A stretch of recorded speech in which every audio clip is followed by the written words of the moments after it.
It was our 5th wedding anniversary, and Sarah had her heart set on dining at Costello's, an outrageously overpriced Italian place. I had hoped for something more sentimental, like the cozy pizza joint where we'd gone on our first date. But she dismissed that suggestion without a second thought. We arrived at the restaurant, and Sarah was in unusually high spirits, mostly because I had just secured a highly profitable contract at work.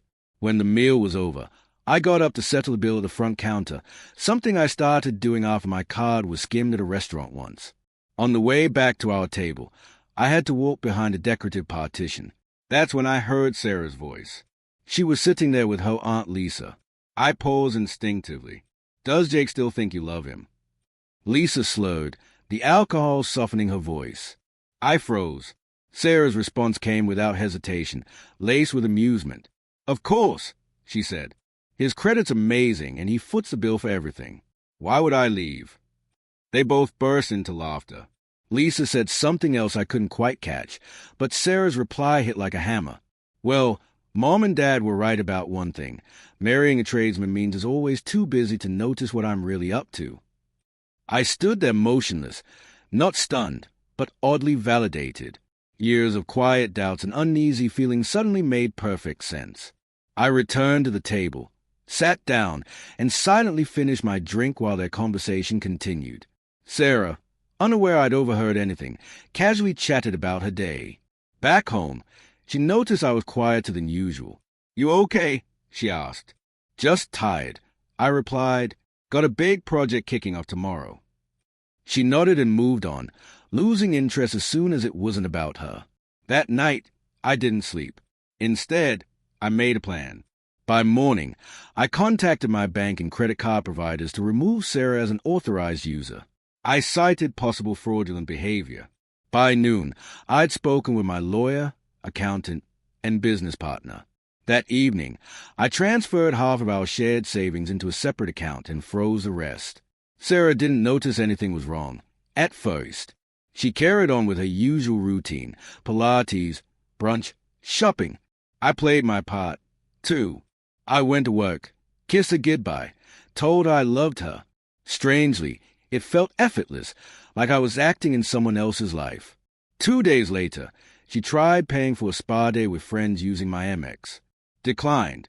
She tried another card. Same result. Frustrated, she called me. Her voice was tight, simmering. There's something wrong with the cards, she said sharply. That's odd, I replied calmly. I just paid all the bills last week. What were you trying to buy? Just lunch, she lied. I saw the real notification on my phone, a $900 charge attempt at a luxury spa. Maybe call the bank? I'm in meetings all day, but I'll check tonight, I suggested. She hesitated, knowing full well her personal card only had a minimal limit, and she had no income to fall back on. Fine, she snapped before hanging up. 3 hours later, my phone blew up with messages, texts from Sarah demanding to know why our joint account was frozen. I ignored them. By the time I finished work, there were 27 missed calls and a voicemail from my lawyer, confirming the divorce paperwork had been filed. I drove home, bracing for a confrontation. But the house was empty. Our doorbell camera showed Sarah had left 2 hours earlier, dragging 3 suitcases behind her, headed to her parents' place. The next morning, Lisa called. I nearly let it go to voicemail, but curiosity won. What the hell did you do? She demanded, her voice thick with emotion. What did Sarah tell you? I asked coolly. She said you'd lost it, that you froze your account, cut off her cards, like some kind of midlife breakdown. Lisa's outrage sounded well-rehearsed, like she played this role before, always rushing to defend Sarah. Did she happen to mention our anniversary dinner? I asked, or your cozy little conversation at the table. I asked you a question, I said, my voice cold and controlled. There was a pause on the other end of the line, followed by a shaky inhale. You heard all of it, didn't you? Lisa finally said, Jake, we were just talking. Women say things sometimes. They don't always mean. Don't bother. I cut in. The divorce papers are already in motion. If Sarah needs anything, she can speak to my attorney.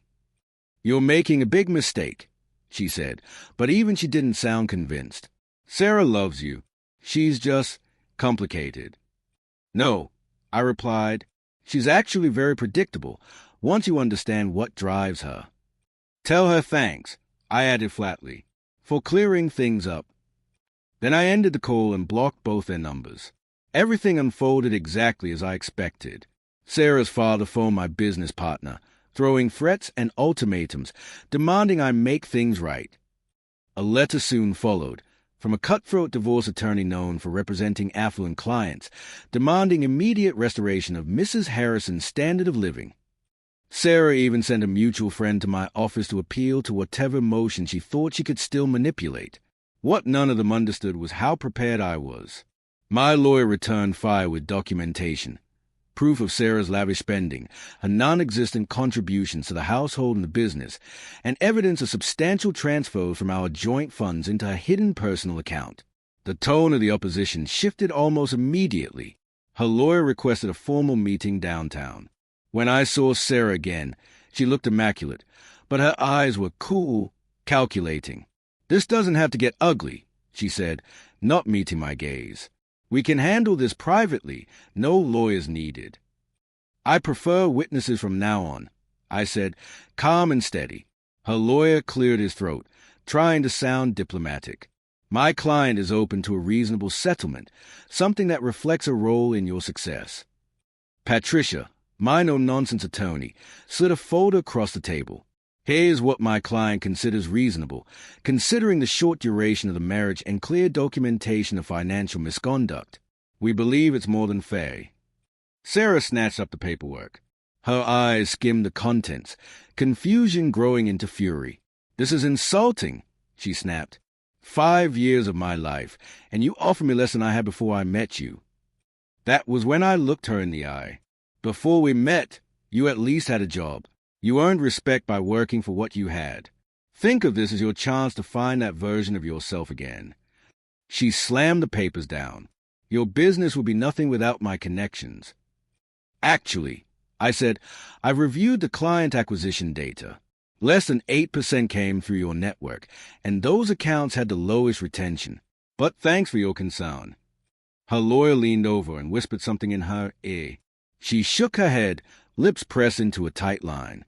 "We'll need time to consider this," he said finally. "Of course," Patricia replied. "But I should mention that we have comprehensive records of Mrs. Harrison's spending, including some notable purchases made on weekends she claimed to be visiting family." Sarah's head jerked up. "What are you implying?" I hadn't told my attorney everything, but she had already spotted the patterns. Credit card charges that lined up with weekends, dinners, and trips documented on the social media of a certain male friend. "It means," I said, rising from my seat, "that pursuing this further will cost more, financially and reputationally, than accepting a fair offer now. The choice is yours." As Patricia and I walked out, Sarah called after me. "You never would have met the Brightons without me, or the Winstons. You think you built this all on your own." I turned and looked her square in the face. "You know what's funny? I used to give you credit for believing in me from the start. Now I realize you just treated me like a stock you could cash in on. Your mistake was selling too early." 3 weeks later, she signed the agreement. She walked away with less than 15% of our assets. Still enough to live on, if she was smart. I kept the business, the house, and most importantly, my peace. The day after the settlement was finalized, I got a text from Lisa, from a new number. "You were smarter than the others." She miscalculated. I didn't need to ask who the others were. I simply replied, "No." Her biggest miscalculation was thinking money was all I cared about. It's been 2 months now. The business is thriving. Turns out, clients actually prefer working directly with me instead of going through Sarah's carefully curated social circle. From what I've heard, Sarah's back living in her parents' guest house, telling anyone who'll listen that I had some kind of breakdown and destroyed a perfect marriage. Maybe it was perfect, in her mind. She got the lifestyle she wanted. All she had to do was fake love. But here's the thing Sarah never understood. I didn't build a successful company by being naive or overly sentimental. I built it by spotting patterns, paying attention to the smallest details, and knowing exactly when it's time to walk away from a bad investment. That's how I handled our marriage too. My only regret is not doing it sooner. Last week, I donated the last of Sarah's belongings to a local women's shelter. As I dropped off the final box, one of the volunteer coordinators asked if I considered joining their fundraising committee. They are planning a major renovation. We're getting coffee next week to talk about it.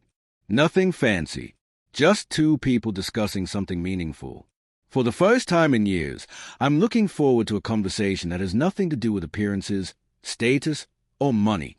Turns out, clarity is the most expensive thing I've ever paid for, and worth every cent.